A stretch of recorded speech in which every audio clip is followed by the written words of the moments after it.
विनय पत्रिका गोस्वामी तुलसीदास जी का काव्य के रूप में रचित अंतिम ग्रंथ है। और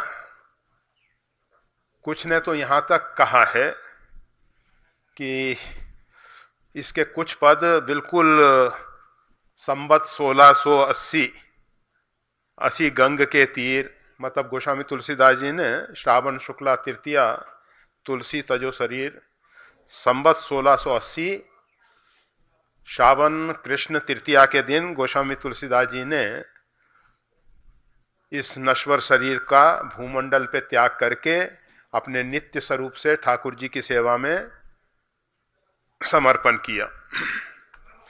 तो उससे 1-2 दिन पूर्व तक इसकी रचना पूरी हुई, ऐसे कुछ लोगों की मान्यता है। मतलब गोस्वामी तुलसीदास जी का एक ये जो ग्रंथ है, वयोवृद्ध अनुभवी संत जिन्होंने ज्ञान के लिए जिस भी प्रकार के उपाय हो सकते हैं, जाना चाहें गूढ़ गति जेऊ, नाम जी जब जाने तेऊ। गोस्वामी तुलसीदास जी कहते हैं कि अत्यंत जो गहन विषय है उसको भी अगर कोई जानना चाहता है तो भगवान का नाम जप करके उस गूढ़ तत्व को जाना जा सकता है। गोस्वामी तुलसीदास जी ने 99 करोड़ 99 लाख 99,999 इतनी संख्या में गिनकर जप किया, और बिना गिने तो कितना किया गया वो कहा नहीं जा सकता है। उसके बाद भगवान ने विचार किया, जेहि पर कृपा करहि जन जानी, कवि उर अजीर नचावई बानी। जब भगवान देखते हैं कोई पात्र ऐसा प्रकट हो रहा है जिसमें निरहंकारिता आ गई है, अहंकार नहीं रहा है। वैसे तो यह अहंकार एक ऐसा शत्रु है, वैसे तो इसको शत्रु कहना भी मूर्खता ही होगी,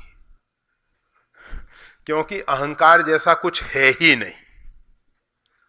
हम सब अहंकार जो भी कर रहे हैं नासमझी के कारण कर रहे हैं, अपनी अल्पज्ञता के कारण कर रहे हैं, मूर्खता के कारण कर रहे हैं। अहंकार जैसा कुछ है नहीं। अगर आप विचार करें, ये पंखे हैं, ये माइक्रोफोन है, अथवा जितने भी ये विद्युत उपकरण हैं, ये अहंकार करें कि हम अपना कार्य अपनी शक्ति सामर्थ्य से कर रहे हैं या हम अपना कार्य कर रहे हैं, तो जरा नासमझी ही प्रकट होगी। इन सब के अंदर जो विद्युत धारा काम कर रही है, करंट, बिजली का जो करंट है, धारा जो आ रही है बहती हुई पावर हाउस से, और बीच में सब स्टेशन भी होंगे, अनेक अनेक प्रकार के और भी कुछ होंगे। इसी प्रकार से ये जीव जो है, विषय करण सुर जीव समेता, सकल एकते एक सचेता, सबकर परम प्रकाशक जोई, राम अनादि अवधपति सोई। परमात्मा श्री राम, उनकी चेतना से जीवात्मा चेतन होता है, जीवात्मा की चेतना से इंद्रियों के देवता चेतन होते हैं, उन देवताओं की चेतना से इंद्रियां चेतन होकर कार्य करती हैं। अब इसमें मूढ़ात्मा कर्ता हमिति मन्यते, वो मूढ़ जीव, वो मूर्ख जीव अपने आप को कर्ता भोक्ता मानता है, मैं करता हूं। इसीलिए संत महापुरुष तो स्पष्ट कह देते हैं, ना हम किया ना करेंगे, जो कुछ किया सो राम।